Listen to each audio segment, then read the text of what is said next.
Hey bowlers, Tim from Columbia 300 here, back again at Sherman Bowling Center. Today I'm joined by Nate Vanderbeek, who is a collegiate player for University of Wisconsin-Whitewater.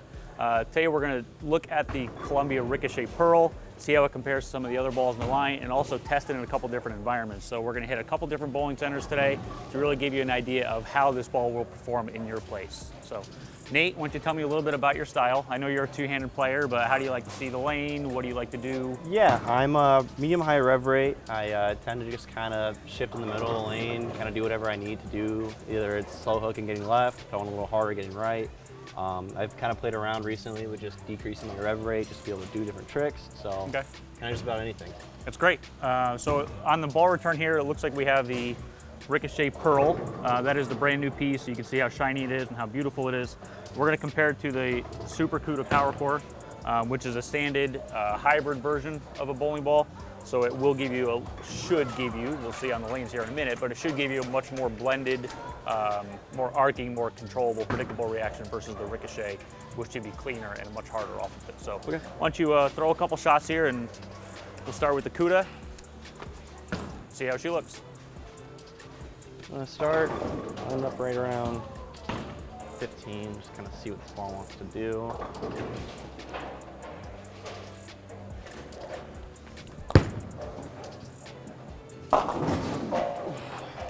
You can definitely see how strong that picked up in the mid lane. Yeah. We picked this center because the center, although the house pattern does have a decent amount of volume, the center does have lane surfaces that are very, very old and have a lot of wear and tear on them. So this is pretty indicative to what most bowling centers are like nowadays. They don't really have too many centers putting in new lanes because it's a big investment for the center. So it's hard to justify that cost because the normal open play bowler doesn't see the benefit of that.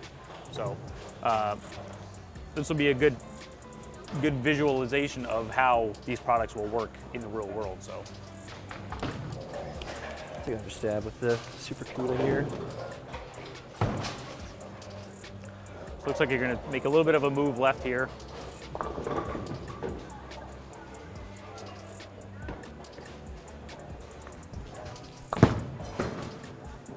Yeah, you can see that really, really strong grab in the mid lane, but it doesn't really go crazy in the back end. Right. Part of that comes from that Formula One hybrid cover, which was the same cover that was on the Speed. You know, that original Speed was really, really known for digging in the mid lane. So that's what that CUDA kind of does as well because of that strength of that cover. So why don't you throw one more with that one? Okay. Make sure we're lined up here and that wasn't just a fluke. I don't think it was, but.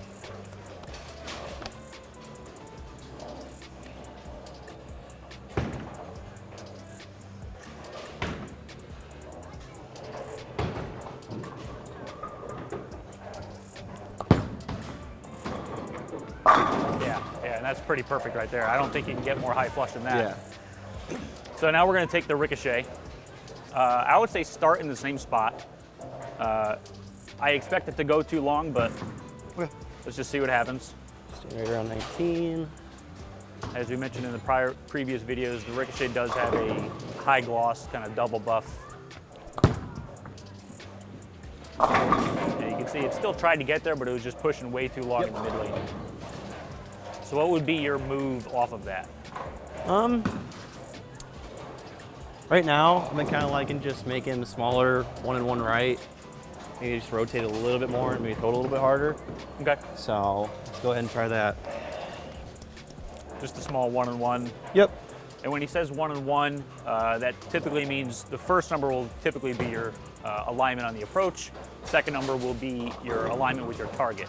So one and one right means it's going to move one board to the right, which to the outside is a right-handed bowler, and his target one board to the right as well.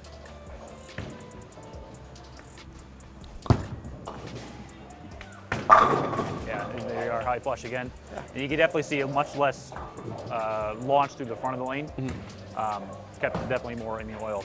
So I want to have you throw a bunch of shots with this ball, because where the Ricochet is really going to benefit a player, especially compared to the CUDA, is that they're definitely going to play very, very well off each other. So as the lane goes through some transition, is when the Ricochet is really going to shine, for the lack of a better term, but that's when it's really going to be in its happy place. So I would say throw some shots with the CUDA first, just because it's a sanded ball, so it will make the lane transition a little bit faster. to kind of just throw, 5 or 6 shots in a row here Okay. and see if we can get the lanes to transition just a little bit, because it happens that fast. People don't realize it, but.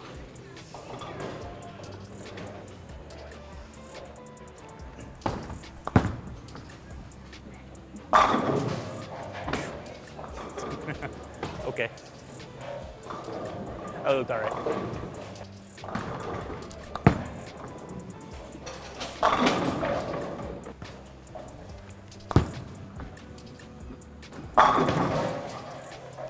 So Nate, that was a great shot. Why don't you throw a shot with the Ricochet now?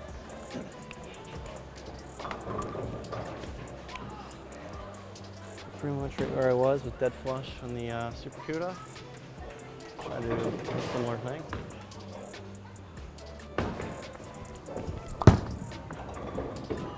All right, we got a little log, little baby log. Baby log. That's 7 inches or so, maybe 6. So the core is definitely out there working really, really hard for you. I think that's going to help it not really miss it. Do you feel like you see it kind of trying to chug and dig in the mid lane at all? Yeah, I definitely do. And I think, honestly, off that last shot, I could probably even just slow my speed down a little bit, just to make sure it really gets in the right spot, doesn't send that log, and kind of goes dead flush. Okay, yeah.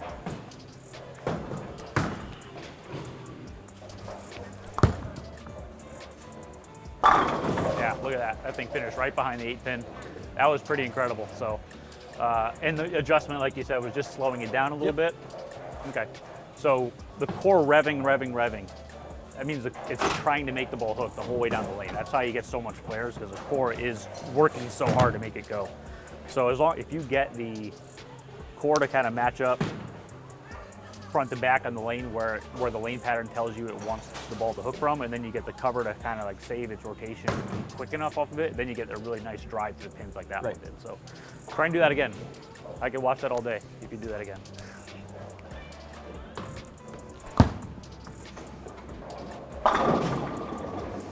Yeah, that one looked like you were even softer still, and then it really tried to check pretty hard down lane. Where would you find yourself using this, like in the course of a college tournament? Where would this ball come into play? Definitely the game 5, game 6 area. Lanes tend to get a little toasty. Yeah. So once my Vaporize, what I've been using as my ASIM Pearl, once my Vaporize starts to kind of read the lane a little too early with a bigger core, I can definitely see this Ricochet coming into use, just having maybe a cleaner cover stock, a little less core, to just actually get through the middle and the front part of the lane, and so I'll have the desired reaction down lane. Okay.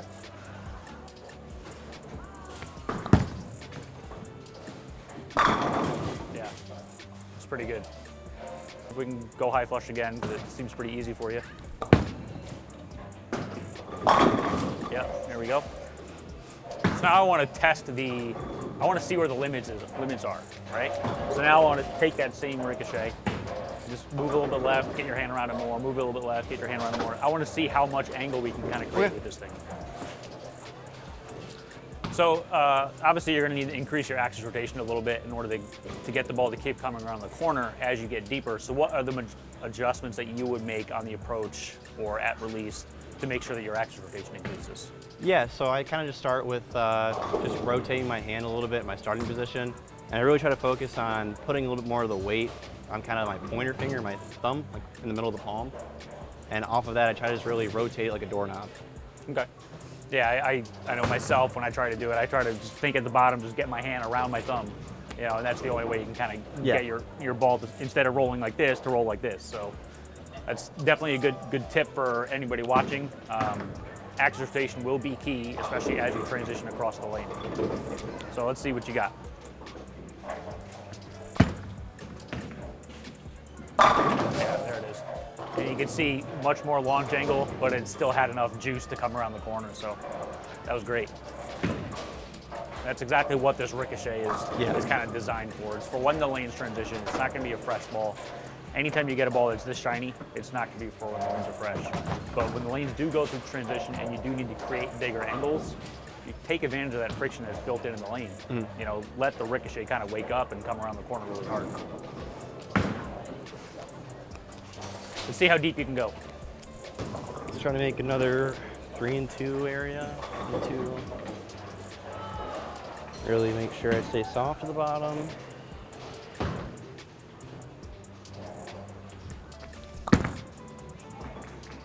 Yeah, there you go.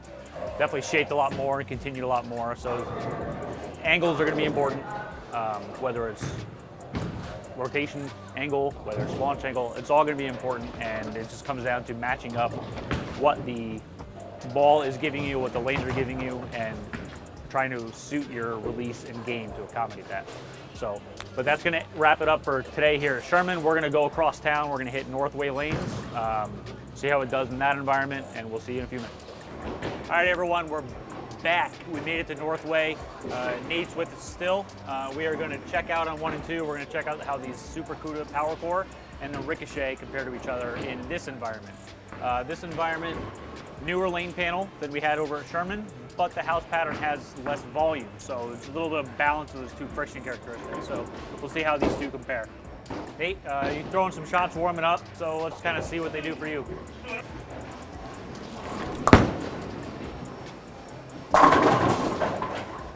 Still look pretty good. Yep. So I think this is a fresh pattern. But from where you stood in this environment versus where you were at Sherman, alignment on the approach, I know you kind of made some comments, but I couldn't hear those. So. Yep, I started pretty much in the same spot. We're looking at around 20, standing right around 31. Right off that, I think I'm going to need to make a little bit of adjustment left. I don't really like seeing such a high flush. My ball kind of drove through the 8. Looked like it picked up just a little bit too much in the mid lane. So let's throw another one, see how the adjustment works out. So off of that first strike, you mentioned wanting to make just a slight minor move to the inside. What kind of move will you make? I'm just going to make like a 2 and 1. Two inside with your feet and 1 inside with your target. And then keep the hand position and the speed the same. Okay. And bowlers, it's one important thing that doesn't really get talked about enough is as you move your feet left or to the inside of the lane, your target has to go with you, or else your arm swing is going to be forced to do crazy things. And there you go. You're definitely much more in the more consistently flush pocket instead of being really, really high flush. So, move another 2 and 1. Okay.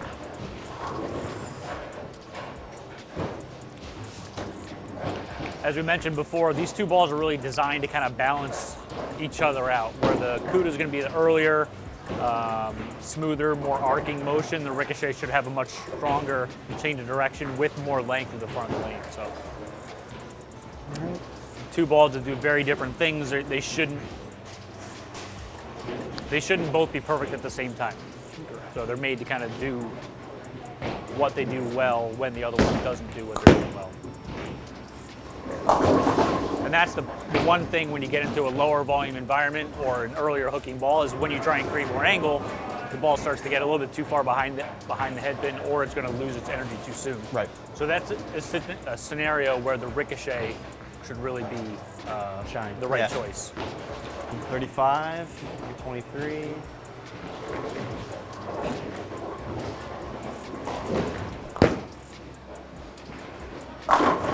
You can definitely much cleaner through the front of the lane, so when it gets to the back of the lane, it has a lot more energy left. Yep. So that was really a great example of how these two balls complement each other really, really well. So just try and throw some more, because I think this environment with a little bit less volume is really going to be where this ball shines.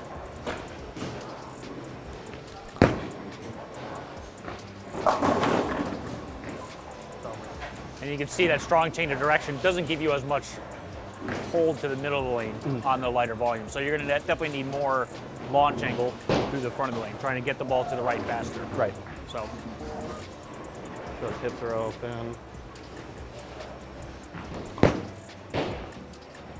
Yeah, and you can see that's pretty ideal. That's kind of sucks all 10 back at the same time. So if you were bowling right now in this environment, if you showed up to league and this is how the lanes are playing, what would be your progression or your choice of balls? Would you start with the Ricochet or would you still start with the CUDA? I think I'd probably start with the Ricochet. Okay. I am a little more comfortable just being that little further left, and I feel like I have a little more mist room up the lane now and a little more mist room right. Yeah. Just because it's a house shot, I know if I get it right, there's not going to be oil out there, so it's going to have something to kind of boomerang Still off going to bounce off of it, and sure. strike. Yeah, I think definitely with your style, and that's kind of where we've seen the Ricochet is at its best, is when it's trying to cover more boards with some friction in the lane, because then it lets that cover stock really kind of wake up and help the ball turn over really, really hard. So throw a couple more and let's kind of watch it dance.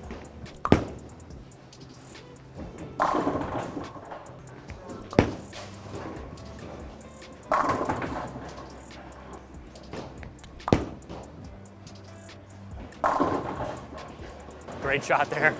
So you kind of see what the Ricochet does for Nate. He's a high rev player, two-handed bowler. So you can cover a lot of boards with this Ricochet, and you can kind of see that.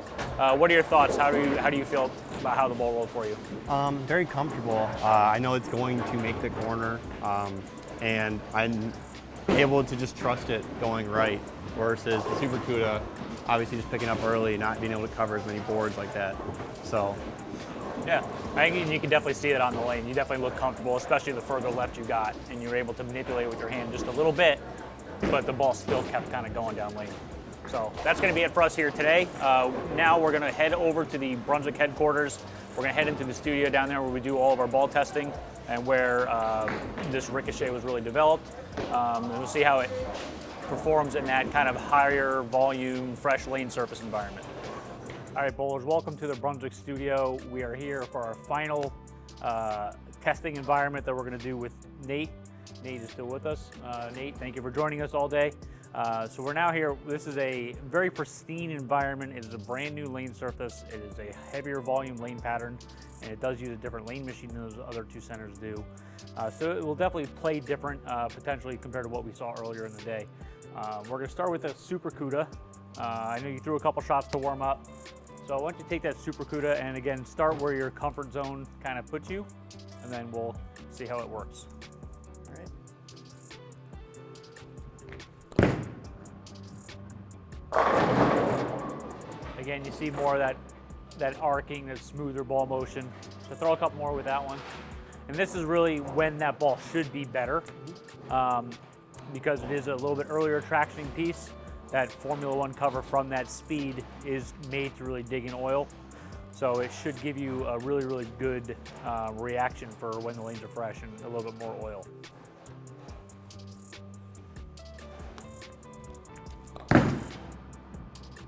Yeah, there you go. And you definitely see a little bit more of a continuous shape.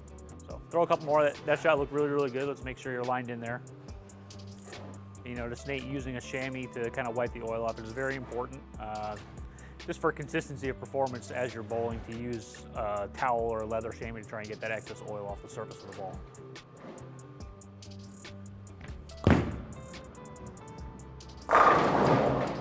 Yeah, so that looked pretty good there. So now why don't we take the Ricochet out now. Earlier today we saw the Ricochet being significantly cleaner, significantly smaller hook window because of that sharper change of direction. Let's kind of see what we do, see what we see in this environment.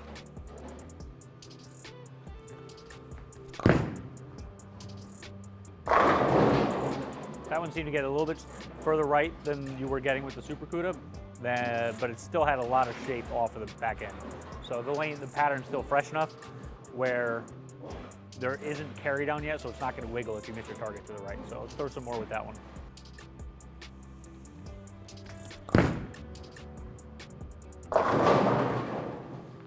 Yeah, so that one definitely looked like it was on line pretty close to what the Super CUDA was doing, but because the ball has such a sharper change of direction, it doesn't give you that extra hold to the inside of your target when the lanes are fresh.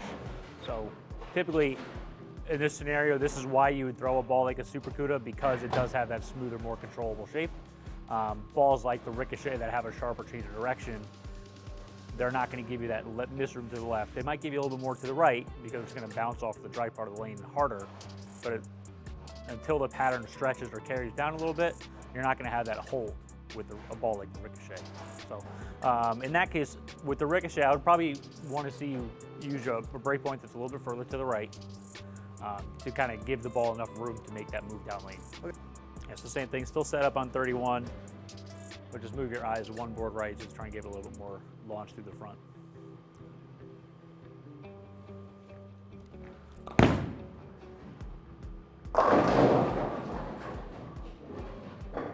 Okay,